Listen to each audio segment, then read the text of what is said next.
बिस्मिल्लाहिर्रहमानिर्रहीम, अस्सलाम वालेकुम। आप देखें स्पोर्ट्स फिक्स में हूं हमजा शफीक। तो जनाब, पाकिस्तान ने 3 साल और 8 महीने के बाद बिलाखिर जीत का मजा चख लिया और इंग्लैंड की पूरी टीम दूसरी इनिंग्स में सिर्फ और सिर्फ 144 रन पर ढेर हो गई और तमाम के तमाम विकेट्स जो हैं वो 2 बॉलर्स की जानिब से लिए गए और वो दोनों स्पिनर से। तो जो जाल बिछाया गया स्पिन जाल, उसमें पूरी तरह जो है वो इंग्लिश शेयरों को जकड़ लिया गया है। तमाम तरह सूरत पर बात करेंगे। फॉर्मर कैप्टन सलमान भट्ट साहब हमारे साथ मौजूद हैं। इसके साथ साथ आकिब कुरैशी और अहमद सईद ने भी ज्वाइन किया है। Welcome to all of you जी।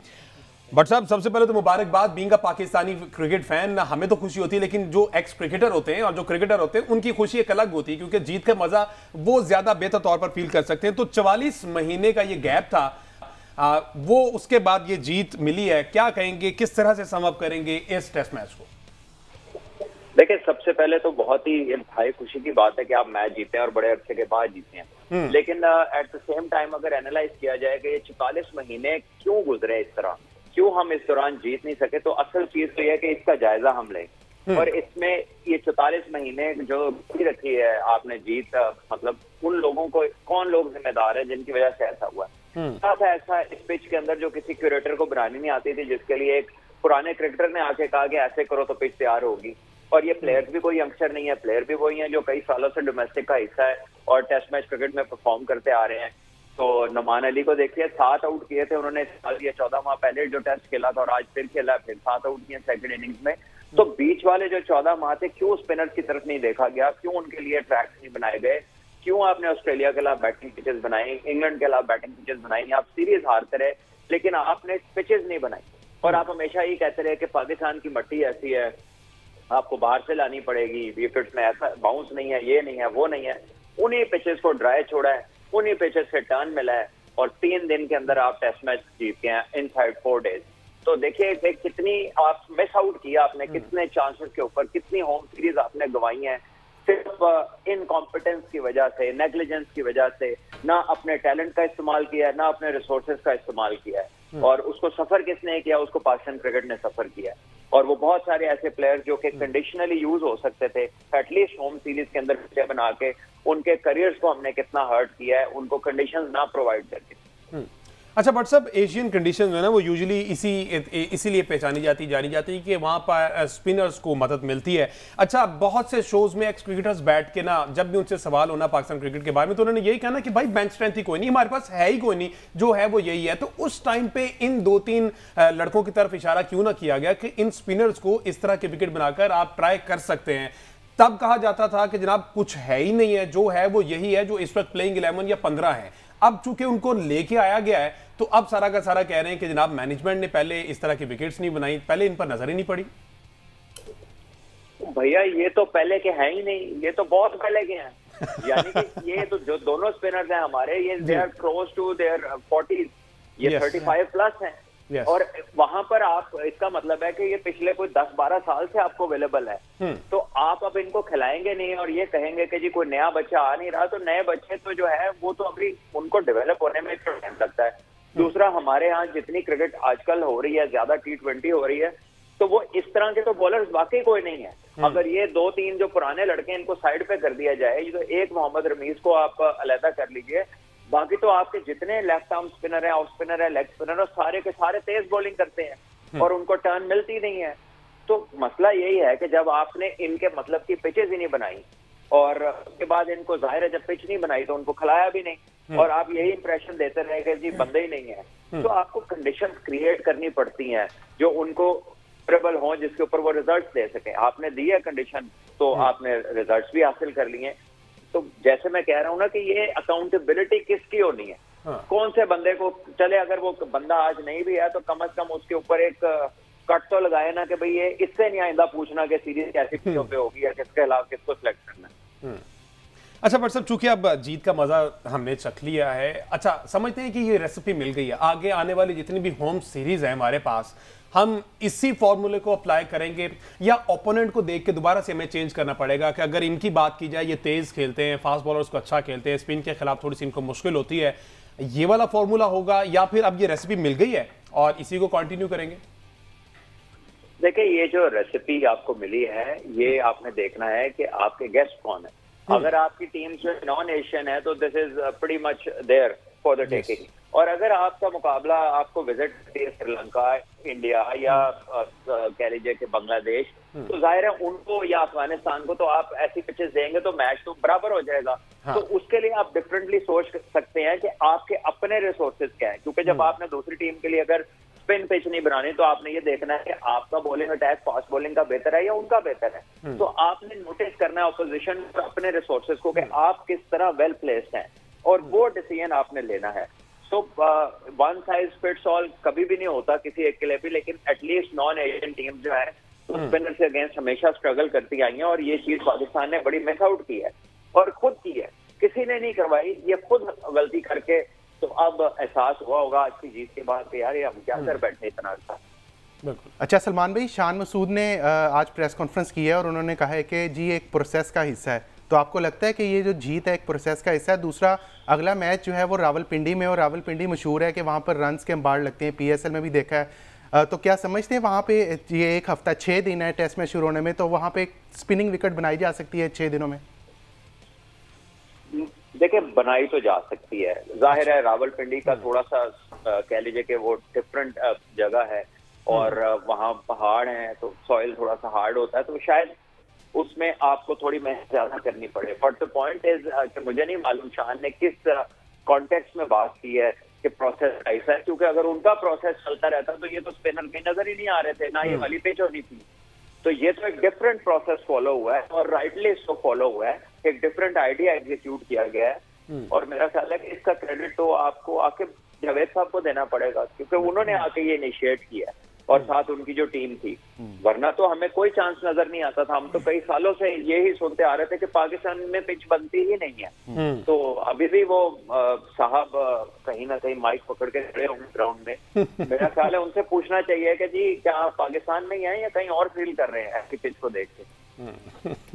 तो इसमें जो भट्ट साहब ने इससे पहले बात की है स्पिनर्स को तैयार करने वाली, मैं उसमें अगर एक चीज़ ऐड करता चलूँ कि स्पिनर्स को तैयार करने का जो प्रोसेस होता है उसमें कितना हम लैग कर रहे हैं। देखिए भट्ट साहब ने इस तरह से कहा कि 38 साल के अब हो गए हैं Nauman Ali, 115 first class match वो खेल चुके हैं, 400 के करीब उनकी फर्स्ट क्लास विकेट्स हैं, और इनका डेब्यू जो है वो 2021 में आकर हुआ है। सिर्फ 3 साल पहले जब डेब्यू हुआ उस वक्त भी 34-35 साल के हो चुके थे। आपको याद होगा कि शुएब बशीर को इंग्लैंड की टीम ने डेब्यू कराया था जब वो इंडिया के टूर पर गए थे, गो कि वो 4-1 से वहाँ बुरी तरह हार कर आए। लेकिन शुएब बशीर का डेब्यू आपको अभी भी याद होगा कि उनका डेब्यू किन हालात में हुआ था। अब तक वो 21 टेस्ट मैच खेल चुके हैं और सिर्फ इस साल में ही इंग्लैंड की टीम ने जो है वो 18 टेस्ट मैचेस खेले हैं। तो प्लेयर्स को तैयार तो जाहिर है कि उसी वक्त हो गए जब उनको फ्रेंडली सर्कमस्टांसिस मिलेंगे, जिस तरह के सर्कमस्टांसिस में जिस फॉर्मेट के लिए आपने बॉलर तैयार करना है। बिल्कुल, और ये सारी सूरत हाल। अच्छा भट्ट साहब, इससे कबल आपने आकिब जावेद साहब की बात करें तो डेफिनेटली क्रेडिट तो उनको जाता है कि उन्होंने ये आइडिया फ्लोट किया, और खबरें यही कि उन्होंने स्टैंड लिया। पूरी कमेटी एक तरफ, आकिब जावेद साहब एक तरफ, तो उन्होंने कहा कि भाई इसकी जिम्मेदारी मैं लूंगा, हारते हैं तो भी मेरी, तो फिर जीत का क्रेडिट मुझे देना चाहिए, तो उनको डेफिनेटली देना तो चाहिए। तो आप समझते हैं कि ये केस स्टडी है जो इससे कबल PCB में आए, अपना टाइम पीरियड गुजारा, पैसे कमाए और चले गए, क्रिकेट के बारे में कुछ नहीं सोचा। तो right person for the right job, आप समझते हैं फिर यही एक मिल गए हमारे पास ये अनमोल रतन? देखें, मेरिट पे काम करना चाहिए, कॉम्पिटेंस की बात करें। एक चीज होती है कि आप किसी को लगा देते हैं, दूसरी चीज होती है कि आप किसी को लगाए रखते हैं और सिर्फ उसकी सीट और उसका डायरेक्शन बदलते हैं। काम वही बंदा कर रहा होता है और वो कहीं काम का काम नहीं कर रहा होता, यानी उसका कोई काम आपके काम नहीं आ रहा होता, आपको रिजल्ट नहीं दे रहा होता। तो now you have gone with a different man, जिन्होंने डिसीजन लिए हैं, जिनका आपको रिकॉर्ड भी बताता है कि उन्होंने जहां भी काम किया, चाहे वो डोमेस्टिक फ्रेंचाइज के साथ हो, इंटरनेशनल टीम के साथ हो, वो सक्सेसफुल हिस्ट्री है। और उन्होंने डिसीजन लिया है, he had the guts to call a shot कि जी ऐसे करना है हमने। बिल्कुल, ठीक है। सलमान भट्ट साहब हमारे साथ मौजूद है, सर बहुत शुक्रिया। अब ज्वाइन किया जी साबिक टेस्ट क्रिकेटर अब्दुल रऊफ साहब ने। अब्दुल रऊफ साहब अस्सलाम वालेकुम, बहुत शुक्रिया आपने हमें वक्त दिया सर। चलें अब्दुल रऊफ साहब से दोबारा से जरा रब्ता कर लेते हैं। तो अगेन जावेद साहब वाली बात हो रही है, इसमें मैं अगर एक पॉइंट और ऐड करता चलूँ यहाँ पे। देखिए माजी में जो हमने सिलेक्टर्स रखे थे, एक तो उनमें मसला ये था कि उनमें कुछ लोग ऐसे थे जो बुनियादी तौर पर इंफॉर्मेशन प्रोवाइडर थे। इंफॉर्मेशन प्रोवाइडर्स को आपने जब डिसीजन मेकर साथ बिठा दिया और डिसीजन मेकिंग प्रोसेस का हिस्सा बनाया, तो उसके नतीजे जो हैं वो जो 44 माह के बाद हम टेस्ट मैच जीते हैं उसकी शक्ल में निकले हैं। दूसरी बात यह है कि Aqib Javed right man for the right job इसलिए भी हैं कि उन्हें ये पता है कि सिलेक्टर काम क्या है। हमारे माजी में सिलेक्टर्स जो हैं, मतलब हम इसके ऊपर कई दफ़ा स्पोर्ट्स फ्लिक्स की प्लेटफॉर्म के ऊपर भी चीखते रहेंगे, पाकिस्तान में जो डोमेस्टिक क्रिकेट हो रही है, प्रेसिडेंट कप्स हो रहे हैं, कायद-ए-आज़म ट्रॉफीज होती हैं, उनमें कौन से आपके सिलेक्टर हैं जो जाके मैचेस देखते हैं, कोई सिलेक्टर वहाँ जाके मैचेस देखते। तो आकिब जावेद साहब जो है वो इस हवाले से भी एक अच्छा तजर्बा हो सकते हैं पाकिस्तान क्रिकेट बोर्ड के लिए कि उनके अंदर ये सलाहियत भी है कि वो टैलेंट को हंट करना भी जानते हैं और उसको ग्रूम करना भी जानते हैं। बिल्कुल। अच्छा आकिब कुरैशी साहब, आप जो है ना वो थोड़ा थोड़ा मुस्कुरा रहे हैं कि इतनी सारी तारीफें आकिब जावेद साहब की हो रही हैं, क्या ख्याल है यही वो राइट पर्सन है, इन्हीं की हमें ज़रूरत थी, समझते हैं? देखिए हमजा, जब चीज़ें एक राइट डायरेक्शन में जा रही हों तो तमाम चीज़ें जो है ना, आपको तमाम नेग्लिजेंस जो वो आपको रिजेक्ट करनी पड़ती हैं। उस ओपिनियंस जो होती हैं, जो बुरी चीज़ें चल रही होती हैं या हार चल रही होती है, नेगेटिविटी, आप उसको नेगलेक्ट कर लेते हैं। अभी चूंकि एक टीम जीत गई है और वो टीम जीती है आकिब जावेद की एक माइंडसेट की वजह से, इस वजह से इस वक्त सारा कुछ जो है वो आकिब जावेद। लेकिन इसके बाद ऑब्वियसली हम जब सेकंड टेस्ट में जाएंगे, फिर साउथ अफ्रीका के खिलाफ सीरीज है, वेस्ट इंडीज के खिलाफ सारी चीजें और hope for the best. Abdul Rauf साहब ने ज्वाइन कर लिया। अस्सलाम वालेकुम सर। वालेकुम सलाम। बहुत शुक्रिया अब्दुल रऊफ साहब आपका वक्त का। 3 साल 8 महीने के बाद बिलाखिर पाकिस्तान ने ना वो जीत का मजा चख लिया है। आप किसे क्रेडिट देना चाहेंगे, ये 11 लड़के या फिर बिहाइंड द कर्टन जो आकिब जावेद साहब ने एक स्ट्रेटेजी बनाई उसकी वजह से कामयाब हुए? किस चीज का क्रेडिट यार, ये देखिए ना आप, यही तो प्रॉब्लम है सबसे ज्यादा पाकिस्तान की क्रिकेट में। जी। आप 6 टेस्ट मैचेस आ रहे हैं लगातार यहाँ पर, और 3 साल से आप पाकिस्तान में सीरीज नहीं जीते। आप अमेरिका से T20 वर्ल्ड कप हार गए हैं, आप इंडिया में जो वर्ल्ड कप हुआ उसमें आप बांग्लादेश से हार गए हैं, आप अफगानिस्तान से आ रहे हैं, आप बांग्लादेश यहाँ पर आपको वाइट वॉश करके चली गई है। और देखें कि ये जो टेस्ट क्रिकेट है ना, इसमें एक दिन आता है कोई भी टीम, आपकी वीकेस्ट टीम भी जीत जाती है। इसका ये मतलब नहीं है कि आप जो आपके प्रॉब्लम्स हैं वो अंडर द कारपेट हाइड कर दें, आप अपनी फिटनेस को छुपा लें अंडर द कारपेट, आप अपनी जितनी नेग्लिजेंस और नायली है उसको कारपेट के नीचे डाल दें। आज जो आपका डेवलपमेंट प्रोग्राम है वो जीरो होने के बावजूद आप उस पर पर्दा डालें और 1 या 2 या 4 बंदों को आप क्रेडिट देना शुरू कर दें कि उन्होंने ये कर दिया, वो कर दिया, आसमान से तारे तोड़ रहे हैं। तो ये थर्ड वर्ल्ड कंट्रीज में इस तरह की सोच प्रिवेल करती है। ये दुनिया में कहीं नहीं होता। देखें कि आपको अगर आप ये टेस्ट मैच जीत भी गए और आप बगैर किसी फास्ट बॉलर के यहाँ पर खेले, और पहली दफा हुआ पाकिस्तान की हिस्ट्री में बगैर पाकिस्तान किसी फास्ट बॉलर के बगैर यहाँ पर क्रिकेट खेल रहा है। और इसी तरह की आपकी जो सोच थी वो कुछ अर्सा पहले थी जब आप यूएई और शारजा में क्रिकेट खेल रहे थे। उस वक्त भी आपने 2-3 स्पिनर्स डाले हुए थे और आपको आगे का पता नहीं था कि आपने फ्यूचर प्लानिंग किस तरह करनी है। आपने 2-4 सीरीज वहाँ पर जीत ली, आपने अपना नाम बना लिया, अपनी जगह सीमेंटेड करनी, अपने दोस्त जो आते उनको वहाँ पर एडजस्ट करवा लिया। लेकिन पाकिस्तान क्रिकेट का एक डिजास्टर शुरू हुआ, एक ऐसा डिजास्टर कि जो कि अब थमने का नाम भी नहीं ले रहा।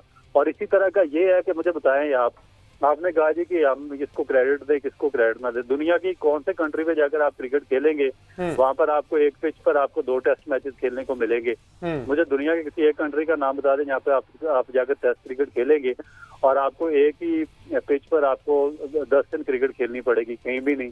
तो प्रिपरेशन आपकी किधर है? बजाय कि इन चीजों को हाईलाइट करने के, आपको अपनी खामियों को हाईलाइट करनी चाहिए, उस सिस्टम को हाईलाइट करना चाहिए जिसने साजिद खान जैसा प्लेयर को 2 साल टीम से ड्रॉप करके रखा। उस सिस्टम को हाईलाइट करना चाहिए जिसने 4 साल कामरान गुलाम को परफॉर्मेंस के बावजूद बाहर बैठा के रखा। उस सिस्टम को हाईलाइट करना चाहिए जिसने साहिबजादा फरहान को इस सीजन में 800-850 रन के बावजूद, आपका कप्तान शान मसूद 25 इनिंग के फेलियर के बावजूद वो पाकिस्तान टीम का कैप्टन बना हुआ है। आपको उस सिस्टम को हाईलाइट करना चाहिए जिसने ज़ैन अब्बास ने 292 रन की इनिंग खेली है, 700 रन है फर्स्ट क्लास क्रिकेट में, मगर वो अभी तक पाकिस्तान के लिए किसी किस्म की किसी फॉर्मेट में वो कैप नहीं ले सका है। तो ये चीजें आपको हाईलाइट करनी चाहिए, फिर जाकर आपकी क्रिकेट आगे बढ़ेगी। इस तरह नहीं कि आप एक मैच जीत के 2 शादियाने बजाने शुरू कर दें, उसने क्रेडिट ले लिया, उसने ले लिया, फलाने ने ले लिया। अच्छा अब्दुल रऊफ साहब, आपने ये बहुत सी खामियां तो बता दी, इनका कसूरवार कौन है? इसमें एक और मैं सवाल ऐड कर दूं। अभी सलमान भट्ट साहब हमारे साथ मौजूद थे, उन्होंने कहा कि जनाब हमारे पास ये स्पिनर्स थे, पहले से थे, हम इनको यूटिलाइज नहीं कर रहे थे, हम इनको वो कंडीशंस प्रोवाइड नहीं कर रहे थे। हम लैंड ऑफ पेसर्स पाकिस्तान को कहा जाता है, तो हम पेसर्स के लिए सब कुछ कर रहे थे, लेकिन स्पिनर को हमने उस तरह से प्लेटफॉर्म नहीं प्रोवाइड किया। आकिब जावेद साहब आए, उन्होंने स्पिनर्स को प्लेटफॉर्म दिया, उन्होंने परफॉर्म करके दिखा दिया। तो आप सेकंड करेंगे इस बात? देखिए मेरे ये जो स्पिनर्स की डेवलपमेंट है ना, स्पिनर्स आपके पास बहुत अच्छे आए थे, मगर आपके सिस्टम ने उनका बेड़ा गर्क किया है। आपके पास असगर था, मैं जानता हूँ, उसने 2012 में या 11 में अपना जो फर्स्ट क्लास कैरियर शुरू किया था, उसने बोर्ड कासम जैसी टेस्ट पैक टीम के खिलाफ पहले अपने फर्स्ट क्लास मैच में 12 विकेटें ली थी। हाईली वो क्वालिटी का स्पिनर था, उसका बेड़ा गर्क किया इन्होंने। फिर अली उस्मान था व्याडी से, मैं जुल्फकार बाबर के बाद उसको लेकर आ रहा था मेन स्ट्रीम में। मगर पाकिस्तान क्रिकेट बोर्ड ने उसको तबाह कर दिया। फिर उसके बाद आपका रजा हसन था, उसको जिस तरह की यहाँ पे कम्युनिटी मिली पाकिस्तान क्रिकेट बोर्ड में और नेशनल अकेडमी में, उसने उसकी साइकोलॉजी और इसकी अपब्रिंगिंग का बेड़ा गर्क किया। फिर उसके बाद आपके और काफी सारे स्पिनर्स आए जिन्होंने सारे तबाह कर दिए। तो फिर जब आपका सिफारशी सिस्टम होगा, नेपोटिज्म से भरपूर होगा, तो जिसमें सिफारिश होगी, जिसमें रिश्वत होगी। आपने कल उसकी बयान सुनी साजिद खान की, उसने क्या कहा? उसने कहा मैं स्कूल में जब मैंने परफॉर्म किया मुझे ड्रॉप कर दिया गया अगले मैच में, मैं रीजन से खेला, मैंने 2 मैच में परफॉर्म किया, तीसरे में मुझे ड्रॉप कर दिया गया। और पाकिस्तान टीम में खेला, मैंने टेस्ट मैच में परफॉर्म किया, मुझे अगले टेस्ट सीरीज से ड्रॉप कर दिया गया। तो ये आपका सिस्टम है जो कि आपके आप प्रोडक्शन नहीं आने देता। यहाँ पे लॉबिंग सिस्टम है, यहाँ पे करप्शन है, यहाँ पर जो माफिया की तरह सिस्टम को चलाया जा रहा है। तो असल चीजों को जब अब तक हम छुपा के रखेंगे, हाईलाइट नहीं करेंगे हमारे असल बेसिक जो इश्यूज हैं, तो तब तक आपको ये प्रॉब्लम्स आते रहेंगे। बिल्कुल, ये मसला तो है। जी अहमद साहब क्या ऐड कर रहे हैं? अच्छा, इसमें मैं सबसे पहले तो मेरा ख्याल है कि हम अगर एक टेस्ट मैच जीत ही गए अब 44 महीने बाद, तो मेरा ख्याल है कि हमें थोड़ा इस पे जो है ना पॉजिटिवली भी इसके ऊपर बात करनी चाहिए। कौमी टीम को की हौसला अफजाई भी होनी चाहिए यकीनन यहाँ पर। और खास तौर पर मैं अगर कह रहे हैं ना, आपका प्रेसिडेंट ने मुबारकबाद दे दी, आपके चीफ ऑफ आर्मी स्टाफ ने दे दी, आपके वज़ीर-ए-आज़म ने दे दी, आपकी चीफ मिनिस्टर ने मुबारकबाद दे दिया, आपके चेयरमैन ने दे दिया, और इससे ज्यादा पॉजिटिव कौन क्या हो सकता है? बेहतरीन। चले सर, ये तो बहुत अच्छा हो गया। मैं सिर्फ ये जानना चाह रहा हूँ कि अगर स्पिनर्स का जो प्लान है वो कामयाब हो रहा है और स्पिनर्स के प्लान के मुताबिक हमें कामयाबियां मिलना शुरू हो गई हैं, तो इस बात में क्या हर्ज है कि हम इसी प्लान को जो है वो कंटिन्यू करें, और अगर फास्ट बॉलिंग फ्रेंडली ट्रैक्स पे हम स्पिनिंग ट्रैक्स बनाएं और इसी फार्मूले के तहत जाते जाएं, तो इसमें क्या हर्ज समझते हैं आप? देखिए, बिल्कुल सही कह रहे हैं, लेकिन मगर आप कर नहीं सकते मुझे, या फिर आप जिस तरह आप अगला टेस्ट पिंडी में खेलने जा रहे हैं, तो फिर आपको क्या चाहिए कि देखिए कि मुल्तान में तो आपने पिच पर एक मैच खेला, फिर आपने दूसरा टेस्ट मैच उसी पिच पे शुरू करवा दिया, तो इस वजह से आपको बहुत ज्यादा रफ कंडीशन मिल गई। अब इनको चाहिए था पिंडी में एक फर्स्ट क्लास मैच शुरू करवा देते इस टेस्ट मैच से पहले, 4 दिन में वो फर्स्ट क्लास मैच शुरू होता और इसी पिच पर ये टेस्ट मैच शुरू करवा देते, तो फिर तो काफी ज्यादा सिमिलैरिटीज मिल जाती हैं इनको। मगर अब इस तरह हो नहीं सकता अनफॉर्चुनेटली। तो अब जो दूसरी पिच आप बनाएंगे, जैसे भी आप पिच तैयार करेंगे स्पिन बॉलर्स के लिए, जितना मर्जी उसको ड्राई कर लेंगे, उससे ब्रश मरवाएंगे, जो भी करेंगे उससे, मगर उसमें इस तरह की स्पोर्ट नहीं होगी अनिमनली जिस तरह की इस मुल्तान की पिच में हो गई थी। तो उसमें फिर देखें कि वो स्पोर्ट फिर इक्वल हो जाएगी उन दोनों के लिए। और उसमें मेरा ख्याल है कि यहाँ पर भी जो इंग्लिश फास्ट बॉलर थे उन्होंने गो के पिच में बिल्कुल फास्ट बॉलर के लिए कुछ भी नहीं था, मगर आपने देखा होगा कि कार ने बहुत ही आउटस्टैंडिंग किस्म की बॉलिंग की। और अगर सलमान आगा के एक ओवर में उसके 2 कैचेस ड्रॉप ना होते तो टेस्ट मैच का रिजल्ट बहुत डिफरेंट निकल सकता था। तो मेरा ख्याल है कि वो हमें उनकी स्ट्रेंथ के मुताबिक, ठीक अपनी स्ट्रेंथ के मुताबिक भी जाना चाहिए, मगर उस तरह की पिच नहीं होगी जिस तरह की आपको मुल्तान में आपको मिली है। अच्छा अब्दुल रऊफ भाई, ये बताइएगा कि बाबर आजम, शाहीन अफरीदी और नसीम शाह जो कि कोर मेंबर हैं इस टीम के मौजूदा पाकिस्तान क्रिकेट के, उनके बगैर इस जीत को आप कहाँ पे रेट करते हैं? और दूसरा ये बता दें कि आपकी जो 25 क्रिकेटर्स की मुलाकात हुई थी चेयरमैन पीसीबी से, जो इजलास हुआ था, उसमें पाकिस्तान क्रिकेट बोर्ड के जो चेयरमैन हैं उनसे आपने इस टॉपिक पे बात की, जो आपने सारी खामियां बताई हैं कि कहाँ कहाँ पे चीज़ें लैग करती हैं, और आपकी बातों पे कितना अभी तक अमल दरामद हुआ है जो आपने सारी निशानदेही की है चीज़ों की? तो देखिए, बेसिकली जो वो मीटिंग थी वो एक आईवाश थी, हमें धोखा दिया गया था और हमें पता नहीं था कि किस मकसद के लिए वो मीटिंग बुला रहे हैं। जब वहाँ पर पहुंचे हमें कुछ एजेंडा और था मीटिंग का, जब वहाँ पर पहुंचे तो एजेंडा डिफरेंट निकला। उन्होंने एक डोमेस्टिक का पहले ही प्लान बनाया हुआ था और उससे उन्होंने पूछना शुरू कर दिया कि ये और जब आप एक चीज का प्लान ऑलरेडी फाइनलाइज कर चुके हैं तो फिर उसके बाद मीटिंग बुलाने का क्या तुक है? जो मैंने बात की, मैंने उस वक्त बात वहाँ पे सिर्फ और सिर्फ एजुकेशन की थी कि भाई ये दुनिया स्पोर्ट्स साइंसेस की जानिब जा रही है, आगे जा रही है, फ्लोरिश कर रहे हैं, वो अपनी इंजरीज को, अपनी जो स्पोर्ट्स को और अपनी जो बाकी अकेडमीज हैं, जो सारा स्ट्रक्चर है उसको साइंटिफिक मेथड के मुताबिक वो चला रहे हैं, आगे बढ़ा रहे हैं। तो आप इवन के जो इंग्लिश क्रिकेट बोर्ड है उसने क्रिकेट को, ऑस्ट्रेलियन क्रिकेट बोर्ड ने एक अपने करिकुलम में तो क्रिकेट को भी शामिल कर लिया और साउथ अफ्रीका में जो स्पोर्ट्स साइंसेस का सब्जेक्ट है वो राइट फ्रॉम द स्कूल शुरू करवा दिया गया बच्चों से, ताकि उनको अपने बेसिक जो प्रॉब्लम्स हैं उनकी आइडेंटिफाई कर सके, उनको अपने मसल मेमोरी का पता हो, उनके अपने जो सिस्टम है या अपनी अनाटमी है उसके बारे में वो आगाह हो सकें और फिर अपने बारे में बेहतर डिसीजन ले सकें। मगर अनफॉर्चुनेटली वहाँ पे कोई एक बंदा भी ऐसा नहीं बैठा हुआ था जो कि इस चीज़ से अवेयर रखता हो, उनको पता ही नहीं मैं बात क्या कर रहा हूँ, तो वो फिर सुनी अनसुनी कर दी गई।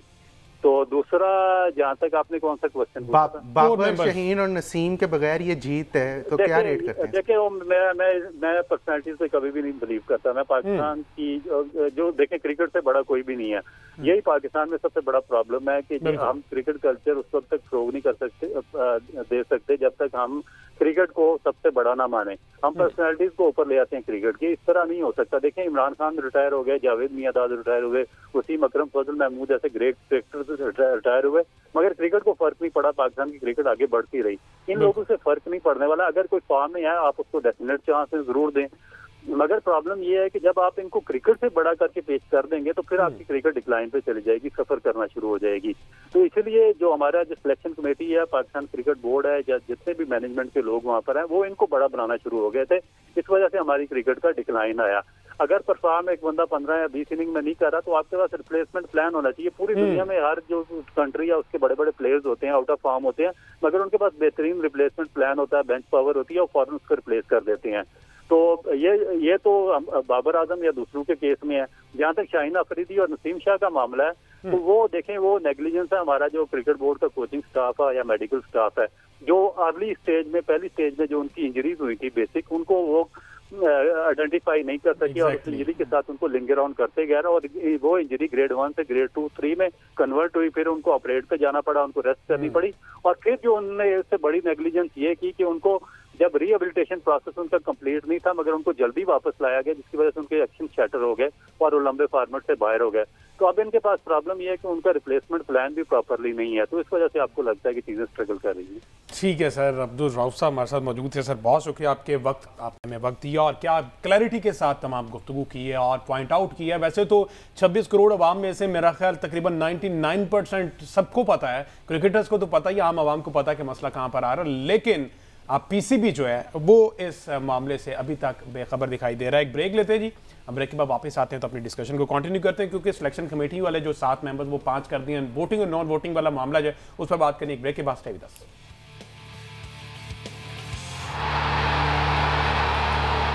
वेलकम बैक जी। बात हो रही है पाकिस्तान वर्सेस इंग्लैंड, जो कि 44 महीने के बाद पाकिस्तान ने बिलाखिर जीत का मजा चख लिया है और जिसकी वजह से यह हमें जीत मिली। 2 है, अब 2 स्पिनर है, साजिद खान और नुमान अली, जिन्होंने 20 के 20 खिलाड़ी आउट किए। उनमें से साजिद खान ने जनाब पोस्ट मैच जो है ना वो एक प्रेस कॉन्फ्रेंस की और जिसमें सारा उन्होंने बताया स्टाइल बड़ा उनका मशहूर हो रहा है, तो उस बारे में भी उन्होंने बताया कि जनाब ये स्टाइल क्यों है, कैसे है। पहले वो शॉर्ट सुन लेते हैं उन्होंने क्या कहा है, फिर इस पर डिस्कशन करते हैं। जनाब ये वो स्टाइल है जो रजिस्टर्ड हो चुका है साजिद खान का। उन्होंने कहा कि जनाब कबड्डी का भी शौक था मुझे, लेकिन अब ये बन गया मेरा स्टाइल, तो अब इसी को कंटिन्यू करेंगे।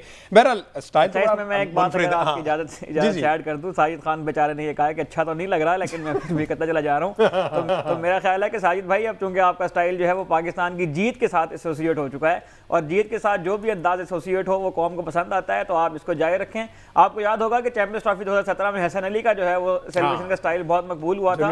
तो यकीनन आप जब मैचेस जीतना शुरू होंगे और आपकी ये जो स्टाइल्स हैं और ये जो आप वीडियोस और रील इस किस्म की चीज़ें जो आती हैं, ये अगर जीत के साथ एसोसिएट हो तो फिर ये फैंस को पसंद भी आती हैं। बहरहाल, और ये अवाम में पसंद किया जा रहा है आकिब कुरैशी, ये वाला स्टाइल। पता नहीं अब उन्हें क्यों नहीं अच्छा लग रहा। खैर, थोड़ी सी बात कर लीजिए सिलेक्शन कमेटी के वाले से। आकिब से खबरें लेते हैं कि जनाब ये जो 7 रुकनी कमेटी थी उसको 5 रुकनी कर दिया गया है। वोटिंग और नॉन वोटिंग मेंबर वाली क्या सूरत है, जरा आकिब इस पर रोशनी डालें। देखिए हमजा, पाकिस्तान क्रिकेट बोर्ड में फैसले जो हैं वो सुबह कुछ और होते हैं, शाम को कुछ और होते हैं और रात को कुछ और हो जाते हैं। तो उस मामले पे आप सिलेक्शन कमेटी, आपको पता है पहले तनकीद हुई कि 7 रुकनी सिलेक्शन कमेटी बना दी है, उसका किसी को चेयरमैन नहीं बनाया, तो कौन रिस्पॉन्सिबिलिटी लेगा। अब जो है 2 लोगों को बीच में से माइनस कर दिया। 5 रुकनी कमेटी है जिसमें से कप्तान और कोच, यानी कि वाइट बॉल सीरीज़ होगी तो उसमें वाइट बॉल के कप्तान और कोच को फारिग कर दिया है, जबकि रेड बॉल सीरीज़ होगी तो उसमें रेड बॉल के कोच और कप्तान को फारिग किया गया है। असद शफीक उसमें है, अजहर अली उसमें है, आकिब जुवैद उसमें है, अलीम डार उसमें और हसन चीमा जो हैं, ये 5 रुकनी कमेटी बनाई गई और ये वोटिंग मेंबर हैं। जो बाकी 2 कप्तान और जो कोच हैं वो सिर्फ उनसे मशवरा किया जाएगा, उसके अलावा कुछ भी नहीं किया जाएगा। इससे पहले आपको पता है कि बिलाल अफजल जो है वो 4-5 और भी लोग थे, वो भी इनपुट देते थे और उनकी इनपुट का मतलब होता था उनका डिसीजन लेना ही, मतलब वो सिर्फ दिखावे के लिए था कि उनसे सिर्फ मशवरा लिया जाता था। वो जो इनपुट जो भी वो अपनी ओपिनियन देते थे, समझें वो आपके डिसीजन में इफेक्ट करती थी। तो आप 5 रुकनी कमेटी बनाइए और मुझे लगता है कि असद शफीक क्योंकि पहले के ही हैं, अज़हर अली एक धीमे अंदाज के हैं जो अपनी बात मनवा भी लेते हैं, दूसरों की बात आराम से मान भी लेते हैं। अलीम डार साहब का टेम्परामेंट बड़ा कूल एंड काम वाला है। एक ही बंदा है आकिब जवेद जो कहता है कि पॉइंट मेरी गल मनो वरना मैं ताड़ी गल नहीं मनांगा। तो अब अभी फ़िलहाल जो सिलेक्शन की है, अब मज़े की बात यह है कि इनको जो रिस्पॉन्सिबिलिटी दी है, इनको जो इख्तियार दिया है, वो ये भी दे दिया है कि आप सिर्फ 15 रुकनी स्क्वाड का जो है वो ऐलान नहीं करेंगे, बल्कि आप प्लेइंग 11 में भी अपनी इनपुट देंगे, बल्कि प्लेइंग 11 आप बना के कप्तान और कोच को कहेंगे पॉइंट है साड़ी प्लेइंग 11 है। तो एक पाकिस्तान क्रिकेट बोर्ड ने एक मेरा ख्याल है एक अच्छा फैसला किया। लेकिन अगर एक किसी को चेयरमैन बना दिया जाए जिस जो बाद में जवाबदेह हो अच्छे या बुरे का, तो मेरा ख्याल है ये ज़्यादा अच्छा हो जाएगा। अब ये 5 क्योंकि क्रिकेटर्स हैं, पाँचों के पाँचों सीनियर्स हैं। अलीम डार का अपना कैलिबर है, आकिब जवेद का अपना कैलिबर है, अज़हर अली का अपना कैलिबर है, असद शफीक का अपना है, हसन चीमा का अपना। तो लेकिन चेयरमैन अगर बन जाए तो मेरा ख्याल है it's well and good. Ahmed साहब, हसन चीमा का नाम लिया एंड पे आकिब कुरैशी ने। हसन चीमा डेटा एनालिस्ट है गालिबन, कंफर्म है ना? अच्छा, डेटा एनालिस्ट जो है वो आपको इंफॉर्मेशन तो दे सकता है, सारा डेटा दे सकता है, लेकिन सिलेक्शन के लिए उनको वोटिंग मेंबर बनाना कि जनाब इसको भी, इसका वोट भी शुमार किया जाएगा, तो ये थोड़ा सा ऑड नहीं लग रहा? देखिए, मुझे इसकी कोई सेंस तो समझ में नहीं आ रही है, क्योंकि सिलेक्शन जो है वो एक स्पेशलिस्ट जॉब है। और जाहिर है कि आप जब तक क्रिकेट खेले नहीं हैं, आपने जब तक ग्राउंड में जाके टैलेंट को देखा नहीं है, आपने जब तक बच्चों को खुद से उस प्रोसेस से गुजरते हुए नहीं देखा, जिस तरह से बॉब वुलमर के बारे में मशहूर है कि वो क्लब क्रिकेट का मैच भी देखने चले जाया करते थे लड़कों को सिलेक्ट करने के लिए। जेफ लॉसन जब आए थे, ऑस्ट्रेलिया के जो कोच थे, वो भी जाया करते थे नीचे डोमेस्टिक के मैचेस देखने। तो हसन चीमा साहब हों या इससे पहले जितने भी डेटा एनालिस्ट के नाम पर 3-4 उन्होंने वो चेपियाँ सी लगाई होती थी सिलेक्शन कमेटी के अंदर, तो इन लोगों की आई डोंट नो क्या सेंस बनती है और ये कौन सा ऐसा डेटा, कौन सा एटम बम का फार्मूला जो है ये फराहम करते हैं सिलेक्शन कमेटी को, जिसकी बेस पे अब मुझे ये बताएं कि आकिब जावेद के कैलिबर को देखते हुए, आकिब जावेद के तजर्बे को देखते हुए, आकिब जावेद साहब ने हसन चीमा साहब से क्या पूछना है, या हसन चीमा साहब आकिब जावेद साहब को क्या बता सकते हैं? तो आई डोंट नो इसके पीछे पाकिस्तान क्रिकेट बोर्ड की क्या पॉलिसी है। और जो आज की पाकिस्तान की जीत है वो भी इस बात को जाहिर करती है कि जो पिछले 2-3 सालों में ओवर रिलायंस थी डेटा के ऊपर, बीइंग अ डेटा एनालिस्ट मैं भी ये बात समझता हूं, मैं भी ये पैगाम देना चाहता हूं कि डेटा जो है ये एक सपोर्ट सिस्टम है, लेकिन डेटा ही सब कुछ नहीं है जिसकी बुनियाद पर आपने लायानी किस्म के स्टैट निकाल के लोगों को टीम से ड्रॉप करते चले गए। उसका नतीजा ये हुआ कि ये जो 35-35, 36-36 साल के स्पिनर अब आके परफॉर्म कर रहे हैं, ये निगलेक्ट होते रहे। तो डेटा के ऊपर ओवर रिलायंस जो है ये बहरहाल खराबी का बायस बनती है। अच्छा, 35-36 साल के उम्र के जो स्पिनर्स हैं, ये विदाउट फिटनेस टेस्ट पास किए उन्होंने 11 विकेटें ली हैं, तो ये भी जो है वो माइंड में रखना चाहिए। फिटनेस पे जाते हैं ना, देखिए आप फिटनेस टेस्ट जो है ना वो आप एक रनर के फिटनेस टेस्ट के बराबर नहीं ले सकते। बिल्कुल आपने, और जाहिर है कि ये चीजें उस बंदे को पता होंगी जो खुद उस प्रोसेस से गुजरा हो। माजरत आकिब भाई की बात को दफा मैंने काट दी है, ये उस बंदे को पता होगा जो उस प्रोसेस से गुजरा होगा। तो कोई भी डेटा एनालिस्ट जो लैपटॉप खोल के 4 लाइनें लिख के देने काबिल हो, वो उस प्रोसेस से अगर नहीं गुजरा तो ये निटिग्रिटीज जो है वो नहीं जान पाएगा। देखिए आज की जीत ने ना एक और भी पैगाम दिया है कि ये फिटनेस वाला जो ड्रामेबाजी शुरू की हुई है ना, 3 टेस्ट फेल किया है नुमान अली, अच्छा, और उसको वापस लाए हैं और उसने 11 विकेटें ले ली हैं। तो क्या आपने 2 किलोमीटर भगवा के यूसैन बोल्ट से आप जो है मुकाबला करवाना है, या वेट उठवा के आपने नूर दस्तगीर बट को मात देनी है? तो ये चीजें उन्होंने मिथ जो है ना वो तोड़ दिया है क्रिकेटर्स ने कि ये कोई फायदा नहीं, परफॉर्मेंस चाहिए, जीत चाहिए, चाहे वो 40 साल की उम्र में हो चाहे 18 साल की उम्र। बात वही है जी, पीसीबी मैनेजमेंट के अलावा आम पाकिस्तानी हैं जिनको एक एक चीज का पता है, लेकिन अनफॉर्चुनेटली पीसीबी में जो लोग बैठे हुए हैं वो इन चीजों को समझते नहीं है, या समझते हैं लेकिन उस पर काम करना नहीं चाहते। उनसे यही रिक्वेस्ट है कि खुदारा पाकिस्तान क्रिकेट को बचा लें। आज के शो से